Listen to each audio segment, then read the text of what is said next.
Hello dear students, today we will discuss conductometry. Conductometry pharmaceutical analysis unit 5 का एक chapter है। Unit 5 में आपकी इलेक्ट्रोकेमिकल मेथड्स हैं।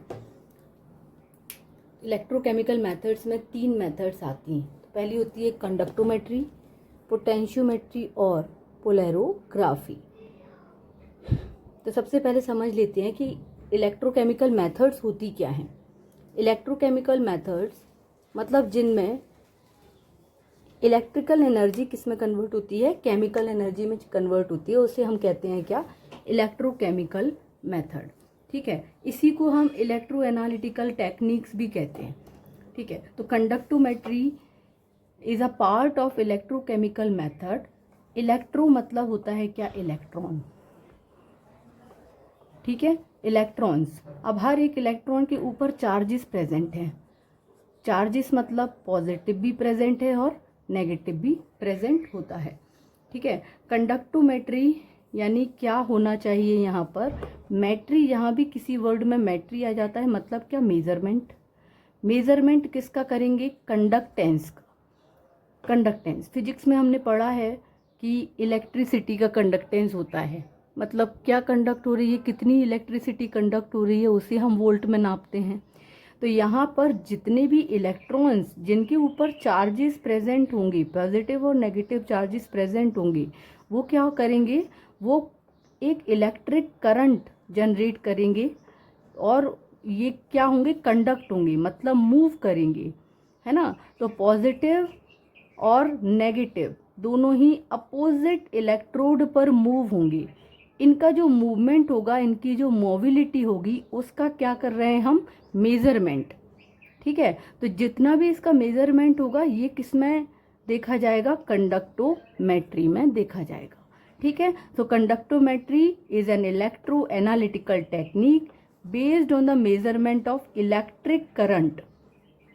कौन सा इलेक्ट्रिक करंट, जो कहाँ से जनरेट हो रहा है, किसी भी सॉल्यूशन में जो भी केमिकल प्रेजेंट है उससे जनरेट होने वाला इलेक्ट्रिक करंट का मेजरमेंट हम जिसमें करते हैं उसे हम कहते हैं क्या, कंडक्टोमीटर।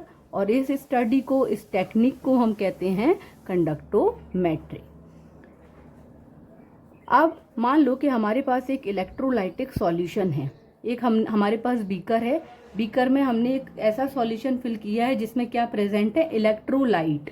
इलेक्ट्रोलाइट किसको कहते हैं, ऐसे सारे सब्सटेंस जिनमें क्या प्रेजेंट होते हैं, इलेक्ट्रॉन प्रेजेंट होते हैं। इलेक्ट्रॉन के ऊपर चार्जेस प्रेजेंट होते हैं, पॉजिटिवली चार्ज और नेगेटिवली चार्ज पार्टिकल्स, आयंस उनमें प्रेजेंट होते हैं। तो हमारे पास क्या है, एक इलेक्ट्रोलाइटिक सॉल्यूशन है। तो सिंपल लैंग्वेज में समझे तो कंडक्टोमेट्री में हम क्या करेंगे कि एक हमने यहाँ पर रॉड यूज करी जो किस चीज का काम करेगी, कैथोड का, और दूसरी रॉड जो यूज करेंगे वो किस चीज का काम करेगी, एनोड का। बीच में हमने यहाँ पर बैटरी यानी कि यहाँ पर एक छोटी सी बैटरी लगा दी जो क्या करेगी, कंडक्टेंस मतलब कितना इसमें इलेक्ट्रॉन्स का कंडक्टेंस हो रहा है वो मेजरमेंट करने का काम यहाँ पर होगा। ठीक है, ये चार्जेस ट्रांसफर होंगे, वो बैटरी का काम रहेगा, मतलब इलेक्ट्रिसिटी जनरेट होगी यहाँ से। ठीक है, अब इस सॉल्यूशन में मान लो कि हम एक एग्जांपल ले लेते हैं कि हमारे पास किस चीज़ का सॉल्यूशन है, हाइड्रोक्लोरिक एसिड का सॉल्यूशन है। तो हाइड्रोक्लोरिक एसिड मतलब H+ आयन भी प्रेजेंट है, और क्लोराइड मतलब क्लोराइड के ऊपर कौन सा चार्ज होता है, नेगेटिव चार्ज होता है।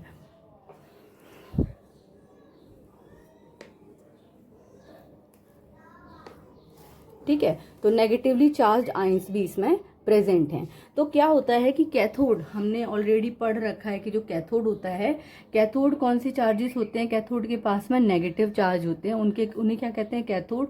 और एनोड किसको कहते हैं, जिनके पास पॉजिटिव चार्जेस होते हैं। और हम फिजिक्स में हमने पढ़ा हुआ है कि जो पॉजिटिवली चार्ज आयंस होते हैं वो किसकी तरफ मूव होते हैं, नेगेटिवली चार्ज के तरफ, और नेगेटिवली चार्ज आयंस किसके पास जाते हैं, पॉजिटिवली चार्ज। तो सिंपल भाषा में समझें, हमारे पास जितने भी हमारे केमिकल सब्सटेंस हैं उनके ऊपर या तो पॉजिटिव चार्ज होता है या तो कौन सा चार्ज होता है, नेगेटिव चार्ज होता है।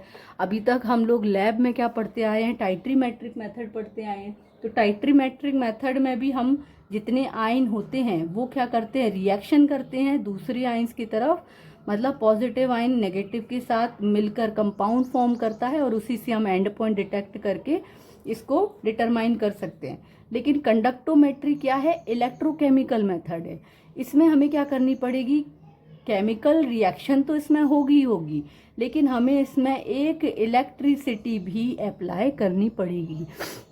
मतलब यहाँ पर इलेक्ट्रिक करंट फॉलो होगा, उस करंट के बेसिस पर जितने आयन इसमें प्रेजेंट होंगे, या तो वो पॉजिटिवली चार्ज आयन्स होंगे वो किसकी तरफ मूव करेंगे, कैथोड की तरफ, और नेगेटिवली चार्ज आयन किसकी तरफ मूव करेंगे, एनोड की तरफ। तो सिंपल सी बात है कि कंडक्टोमेट्री जो होती है, आप बस ये डायग्राम, कंडक्टोमेट्री की डेफिनेशन बताएं कि कंडक्टोमेट्री होती क्या है। इलेक्ट्रो एनालिटिकल टेक्निक है, इलेक्ट्रोकेमिकल मेथड ऑफ एनालिसिस है, इलेक्ट्रिक करंट का मेजरमेंट किया जाता है। कैसे, कहाँ से किया जाता है, इलेक्ट्रोलाइटिक सॉल्यूशन से किया जाता है।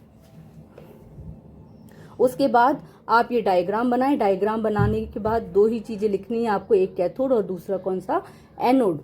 कैथोड के चार्जेस बताने हैं कि नेगेटिवली चार्ज आइंस होते हैं कैथोड पे, और एनोड पे पॉजिटिवली चार्ज आइंस होते हैं। हमेशा नेगेटिव की तरफ पॉजिटिव मूव करेगा और पॉजिटिव की तरफ नेगेटिव आइंस मूव करेंगे। तो इस कंडक्टोमेट्री में आपको डेफिनेशन बतानी है, डेफिनेशन के साथ साथ ये डायग्राम आपको बता देना है। इसी डायग्राम को आप आगे एक्सप्लेन भी कर सकते हैं। अब इसका प्रिंसिपल देख लेते हैं। प्रिंसिपल क्या होता है, प्रिंसिपल ऑफ कंडक्टोमेट्री।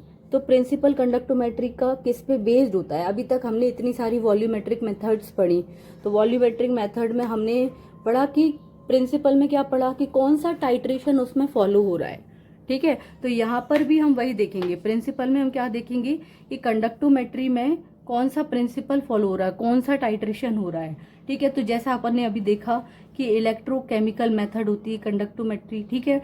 तो क्या है प्रिंसिपल इसका, किस पे बेस्ड रहेगा, इलेक्ट्रोड पर बेस्ड रहेगा। इलेक्ट्रोड क्या है यहाँ पर, एक कैथोड है और दूसरा क्या है, एनोड है, ठीक है। तो in conductometry the electrodes are in contact with electrolytic solution. मतलब हम सॉल्यूशन लेंगे, जैसे हम टाइट्रीमेट्रिक मेथड में 2 सॉल्यूशन लेते हैं, एक ब्यूरेट में लेते हैं, कोनिकल फ्लास्क में लेते हैं। यहाँ पर भी हम सेम एक बीकर में सॉल्यूशन लेंगे। ऐसा सॉल्यूशन होगा जिसमें इलेक्ट्रोलाइट्स प्रेजेंट होंगे। इलेक्ट्रोलाइट मतलब जिनके ऊपर चार्जेस प्रेजेंट होंगे, ठीक है। वो सॉल्यूशन में हम क्या डिप कर देंगे, 2 इलेक्ट्रोड डिप करेंगे, एक एनोड और दूसरा कैथोड।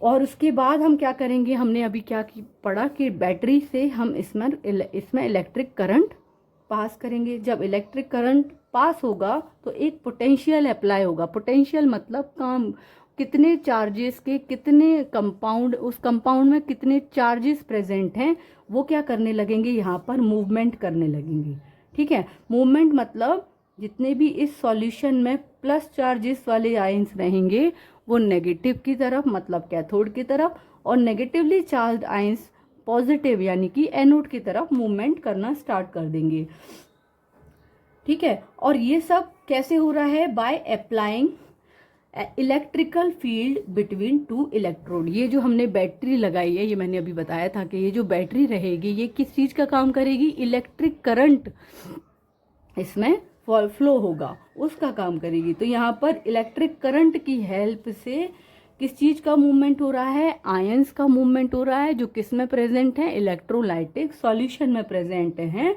और वो क्या कर रहे हैं, पॉजिटिवली चार्ज आयन कैथोड की तरफ और नेगेटिवली चार्ज आयन एनोड की तरफ मूवमेंट कर रहे हैं। ये क्या हो जाएगा, इसका प्रिंसिपल हो जाएगा कंडक्टोमेट्री का, ठीक है।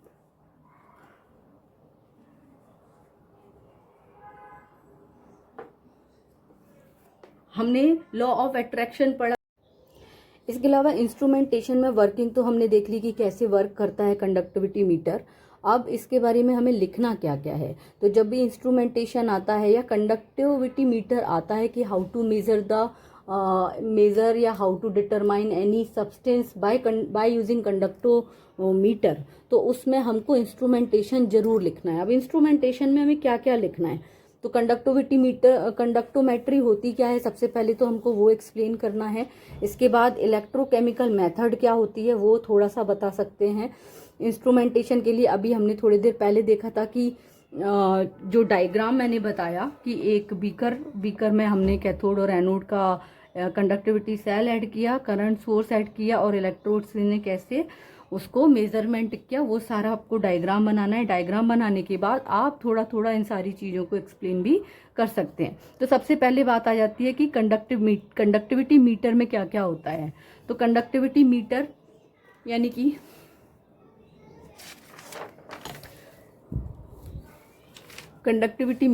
कि ये वाला, ठीक है। तो इसमें क्या क्या होता है कंडक्टिविटी मीटर में, यहाँ पर क्या क्या चीजें होंगी। तो सबसे पहले कि यहाँ पर क्या होता है, डिजिटल डिस्प्ले होता है, पावर स्विच होता है, कैलिब्रेटर होता है। कैलिब्रेटर मतलब कैलिब्रेशन बताता है ये, ठीक है। इसके बाद इसके स्टैंड रहता है। बस 3 ही 4 चीज इसमें प्रेजेंट होती हैं। और ये करंट सोर्स से किससे जुड़ा हुआ होता है, पोटेशियम क्लोराइड की जो ट्यूब रहती है जिसमें कैथोड और एनोड इलेक्ट्रोड प्रेजेंट होते हैं, उनसे जुड़ा हुआ होता है, ठीक है। तो ये तो हो गया क्या, कंडक्टिविटी मीटर।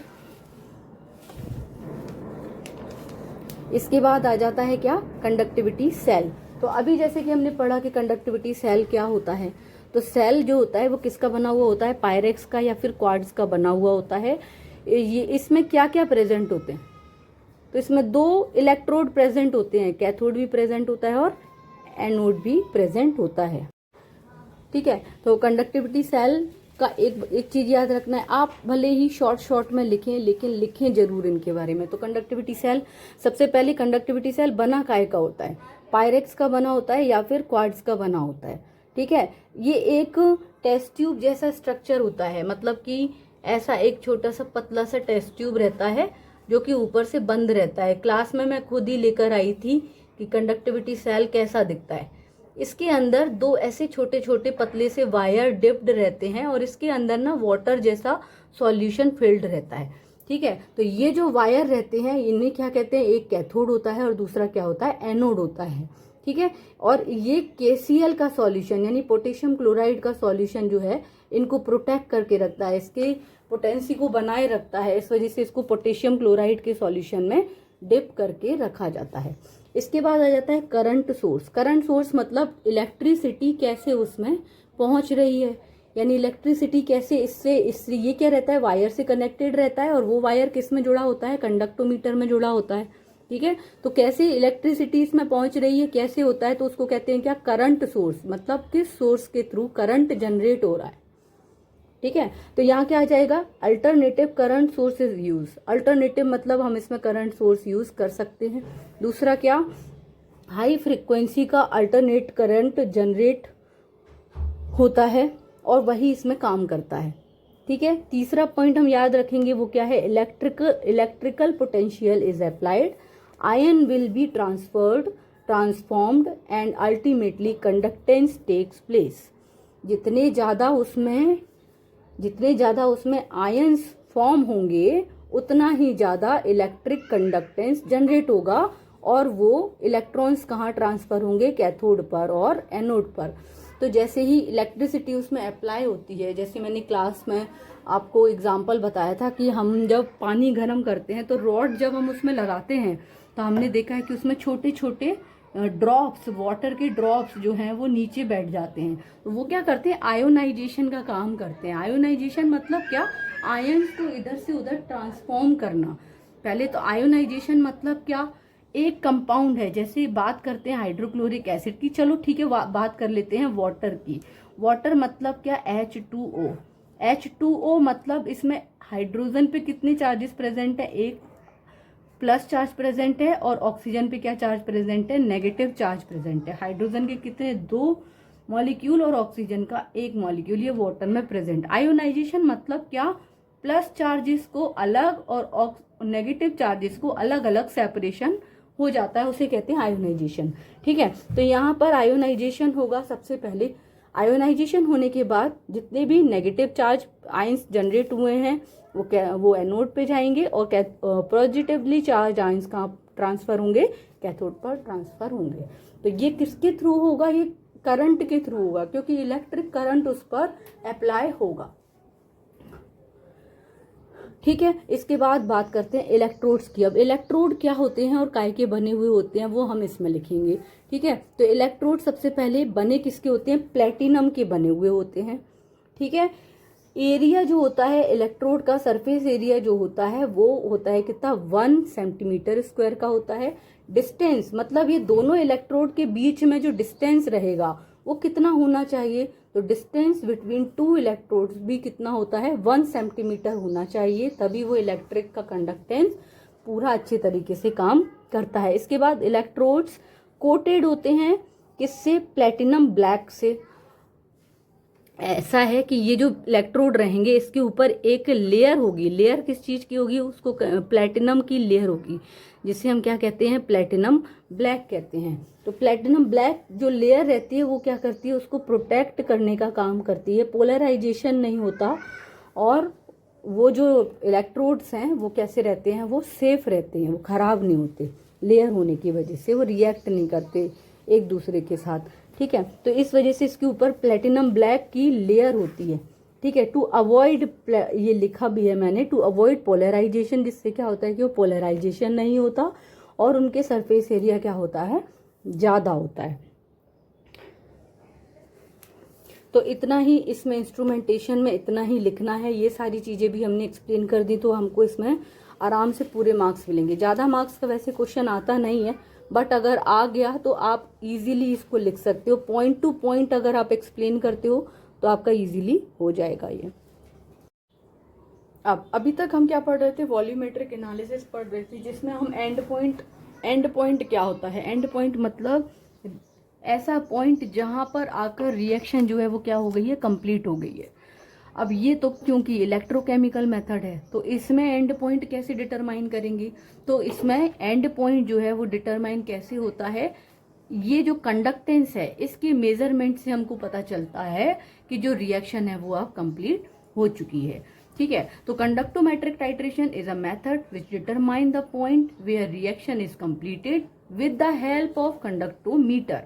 कंडक्टोमेट्रिक टाइट्रेशन मतलब इसमें जो इंस्ट्रूमेंट यूज किया जाएगा उसका नाम क्या है, कंडक्टोमीटर, और कंडक्टोमीटर की हेल्प से हम रिएक्शन कंप्लीट हुई है नहीं ये डिटरमाइन कर सकते हैं।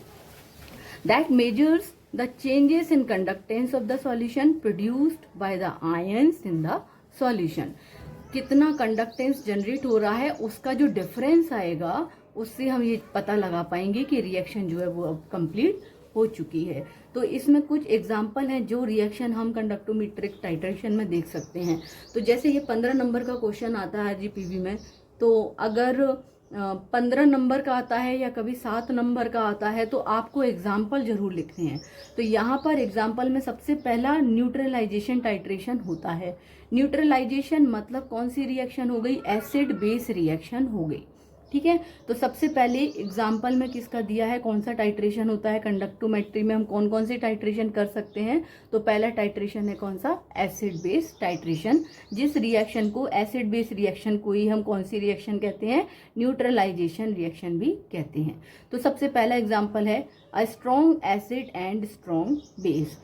क्या हो कि अगर इस बीकर में हम एक स्ट्रॉन्ग एसिड ले लें और ब्यूरेट में स्ट्रॉन्ग बेस फिल कर दें और इनकी रिएक्शन करवाएं तो क्या होगा, ये इन्होंने बोला है। यानी हमने बीकर में क्या ले लिया, हाइड्रोक्लोरिक एसिड ले लिया, और ब्यूरेट में हमने क्या फिल कर लिया, हमने ब्यूरेट में क्या फिल कर दिया, सोडियम हाइड्रोक्साइड। अब जाहिर सी बात है कि पॉजिटिवली चार्ज आयन नेगेटिव की तरफ अट्रैक्ट होता है और नेगेटिवली चार्ज आयन किसकी तरफ अट्रैक्ट होता है, प्लस चार्जेस की तरफ अट्रैक्ट होता है। तो कायदे से भले ही हम उसमें रिएक्शन एक बीकर में ही करवाएं तो भी रिएक्शन में क्या होगा, सोडियम सॉल्ट फॉर्म होगा। यानी इसमें क्या क्या आयंस का फॉर्मेशन होगा, तो सोडियम के साथ में क्लोराइड आयंस फॉर्म होंगे और यहाँ पर H+ आयन OH- आयंस की तरफ अट्रैक्ट होकर क्या फॉर्म कर लेगा, वाटर फॉर्म कर लेगा। वाटर क्या होता है, न्यूट्रल कंपाउंड होता है। वाटर न्यूट्रल कंपाउंड होता है मतलब इस रिएक्शन में हमेशा किसका फॉर्मेशन होना चाहिए, न्यूट्रल कंपाउंड का फॉर्मेशन होना चाहिए, तभी हम उस रिएक्शन को क्या कहते हैं, न्यूट्रलाइजेशन रिएक्शन कहते हैं। तो यहाँ पर जब तक वाटर फॉर्म नहीं होगा तब तक ये रिएक्शन न्यूट्रलाइजेशन रिएक्शन नहीं होगी। यहाँ पर हर रिएक्शन में वाटर जरूर फॉर्म होता है। तो अब क्या होगा, जब ये रिएक्शन कहाँ पर होगी, कंडक्टोमीटर में होगी या कंडक्टोमेट्रिक टाइट्रेशन में हम इसका मेजरमेंट करेंगे तो क्या होगा। तो क्या हुआ कि H plus has higher conductivity. हमें पता है कि H प्लस आइन जितने भी होते हैं, जितने भी हमने पहले जब थ्योरी पढ़ी थी, एसिड बेस टाइट्रेशन में थ्योरी पढ़ी थी, आर्हेनियस कॉन्सेप्ट पढ़ा था, तो आर्हेनियस कॉन्सेप्ट में क्या था कि जितने सॉल्यूशन में जितने H प्लस आइन प्रेजेंट होंगे, मतलब क्या है कि वो एसिडिक सॉल्यूशन है। ठीक है, तो यहाँ पर वही थ्योरी यहाँ पर फॉलो की जाएगी, यानी H प्लस आइन जितने ज़्यादा H प्लस आइन प्रेजेंट होंगे सॉल्यूशन में, उसकी कंडक्टिविटी क्या रहेगी, उतनी ही ज़्यादा रहेगी। तो H plus has higher conductivity. कितनी कंडक्टिविटी होती है, 349, मतलब वो जो डिजिटल डिस्प्ले था उस पर रीडिंग कितनी आ जाएगी, 349.6। The conductance of HCl is high. HCl का कंडक्टेंस कैसा रहता है, बहुत ज़्यादा हायर रहता है। बाय एडिशन ऑफ NaOH, जैसे जैसे ब्यूरेट से NaOH उसमें ऐड होता जाएगा, इसका कंडक्टिविटी क्या होती जाएगी, डिक्रीज होती जाएगी। तो ग्राफ देखिए, सबसे पहले ग्राफ कहाँ से स्टार्ट हुआ है, यहाँ से स्टार्ट हुआ है। यहाँ से जब ग्राफ स्टार्ट होगा तो H प्लस आइन क्या कह रहे हैं कि जितने भी H प्लस आइन प्रेजेंट है उनकी कंडक्टिविटी कैसी है, बहुत ज़्यादा हायर है, इसीलिए ग्राफ ही यहाँ से स्टार्ट हो रहा है। ठीक है, लेकिन जैसे जैसे NaOH इसमें ऐड होता जा रहा है, इसका जो ग्राफ है वो क्या होता जा रहा है, डिक्रीज होता जा रहा है, डिक्रीज होता जा रहा है। अब एक पॉइंट ऐसा आ गया कि अब ये यहाँ के बाद ये यहाँ डिक्रीज और नहीं हो रहा। मतलब क्या कि इस पॉइंट पर आकर जो है वो रिएक्शन कंप्लीट हो चुकी है। अब यहाँ पर से क्या हो रहा है, ग्राफ ये बढ़ता जा रहा है, मतलब OH माइनस, मतलब यहाँ पर वाटर फॉर्म होता चला जा रहा है। ठीक है, तो इस पॉइंट को यानी हमें कहाँ पर मेजर करना है, यहाँ मेजर करना है। ठीक है, तो ये वाला जो पॉइंट आएगा, इस पॉइंट को हम क्या कहेंगे, इक्विवेलेंस पॉइंट कहेंगे। इक्विवेलेंस पॉइंट मतलब क्या, बीकर में जो सॉल्यूशन है और ब्यूरेट में जो सॉल्यूशन है, दोनों के आयंस क्या हो जाएं, इक्वल हो जाएं, उस पॉइंट को हम क्या कहेंगे, इक्विवेलेंस पॉइंट कहेंगे। ये जो ग्राफ रहेगा, ये ग्राफ बनेगा कंडक्टेंस के लिए वर्सेस वॉल्यूम ऑफ NaOH। जैसे जैसे वॉल्यूम ऑफ NaOH का बढ़ता जाएगा, इसका ग्राफ क्या होता जाएगा, डिक्रीज होता जाएगा। जैसे ही यहाँ पर आकर H प्लस आइन पूरे खत्म हो गए, इसमें जितने भी प्रेजेंट थे वो H प्लस आइन यहाँ पर पूरे यूज हो गए, तो इसका ग्राफ वापस से क्या होने लगेगा, बढ़ने लगेगा। ठीक है, लिखा भी है मैंने साइड में, आप चाहें तो इसका स्क्रीनशॉट ले सकते हैं, नोट्स हैं ये, स्क्रीनशॉट भी ले सकते हैं और इसको